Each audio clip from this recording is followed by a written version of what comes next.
guys, so we're just going to wrap up talking about John Van Eyck, the Flemish 15th century painter, credited for beginning the use of oil. And even though he didn't really invent oil painting, he definitely was the one that started using it so prolifically and so beautifully that he is now credited for the invention and really perfected use of that medium. So we were looking at this amazing wedding portrait of Giovanni Arnolfini and his bride, and talking about some of the disguise symbolism. So we'll just review that really quickly before we take a look at his last painting and talk about very briefly what you should be prepared for class on Wednesday. So we were discussing some of the little elements, such as the shoes that are in the bottom corner, which indicate that there is something holy or sacred happening. Again, sort of furthering the assumption that this is a wedding portrait. There's all sorts of new comments and discoveries about this painting. Things like this painting was made before this couple was actually wed, but that maybe it was a chance to kind of solidify, almost like a promise ring, if you will, a kind of agreement among the family that these two would be wed, and that John Van Eyck actually painted it prior to their wedding date because the date precedes it. But regardless, doesn't necessarily matter. We have the dog, which of course was a symbol of faithfulness and fidelity. You know, another nice thing to have if you're getting married to somebody.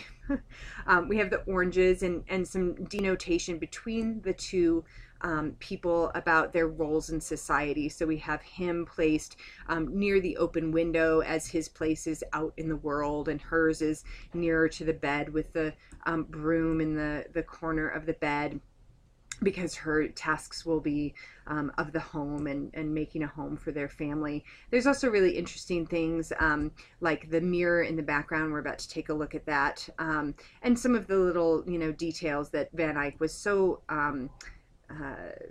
interested in pursuing in his artwork.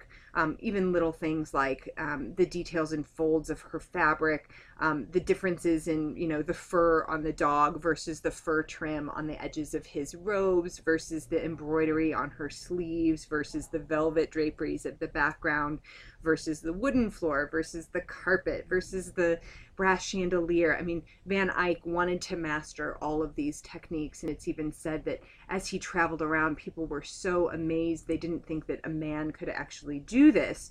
And Van Eyck actually, we'll start looking at these next two little details, actually had a sort of Michelangelesque opinion of his work, that he never felt like he was fully living up to his fullest potential. And maybe that's that bit of humanist philosophy coming in from the Italian region. So here in these two details, you can see just the handling of the different textures. Again, with the dog, each individual hair. Remember that that's just being made possible with the use of oil painting. And in the mirror behind, what we see is this lovely 10-part series showing the crucifixion and the stages of the cross. So in the very upper circular orb above the mirror itself, you see the crucifixion, and then as you move around, you see things like the resurrection, the ascension, things of that nature. And then in the mirror, it's actually a convex mirror. It kind of bows out just ever so slightly, and you can even see the reflection of the couple in the mirror itself. You can see the slight curvature of the window, and in the far back, you can see whoever is performing the ceremony, be it the father of the woman, and possibly even Van Eyck painting himself into that portrait as well. There's speculation as well, though I don't know that it's true, that he was actually part of the wedding, that he was a witness to the wedding. As to whether or not that's true, I don't know that it matters one way or the other, but interesting that his image would be handled in that kind of way. The inscription on the back of the panel says, Jean Van Eyck was here, which was an unusual way to sign a work of art. But again, that idea that he wanted to have his unique signature on all of his pieces, and have everyone recognize his amazing talent. So the next piece that we're going to look at is believed to be a self-portrait of Van Eyck, handled in a way that allows you to get a sense of the artist. At this period of time in Flanders, the mark of an artist would have been to wear a red turban like this. So we think of, you know, French artists walking around with berets on their heads and smoking long cigarettes or something like that and being all mysterious. But in Flanders at this time, if you were a working artist, the way that you sort of noted your profession was this red turban on your head. So the way in which he handled this portrait itself was kind of interesting, though.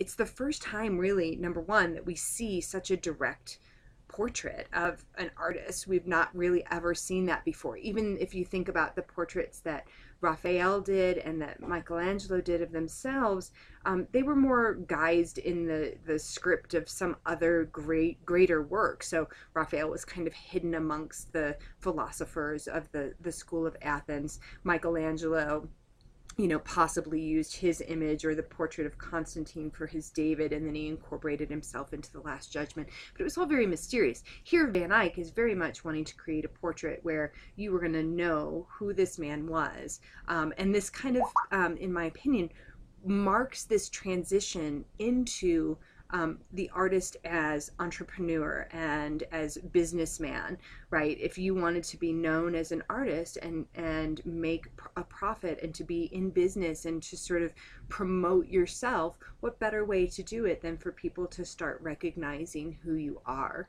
And again, you know, handled with oil painting, it has this rich luminescent glow. This image isn't necessarily the best quality, but the one in your book has a more, you know, appropriate, I think, glow to it. He even went so far as to paint the frame that this painting was originally encased in with writing that looked like it was actually embossed within it as well. So a really lovely interpretation of this piece. So for next time, the work of art that I want you to come in really prepared to talk about, guys, is this piece by Robert Campen, known as the Marode Altarpiece. My challenge for you is, in addition to reading your text, I would like for you to look around with this idea of disguised symbolism and look at all of the referred images that are happening here that relate back to this idea of spirituality. Look for the patrons. Think about that role that we were talking about today in terms of patronage becoming important and how patrons are displayed within works of art, and see if you can sort of pick out some things that stylistically feel really quite different than what was going on in terms of patronage or in terms of style than what we were looking at in Italy at the same period of time. Keep in mind that this painting was created at the exact same time as Masaccio's Holy Trinity, so another great place to begin your thinking. So have fun with that. Don't forget as well that there's a really lovely video on Van Eyck and the Arnolfini portrait that I'd like for you to watch. And I will see you guys on Wednesday. Peace out.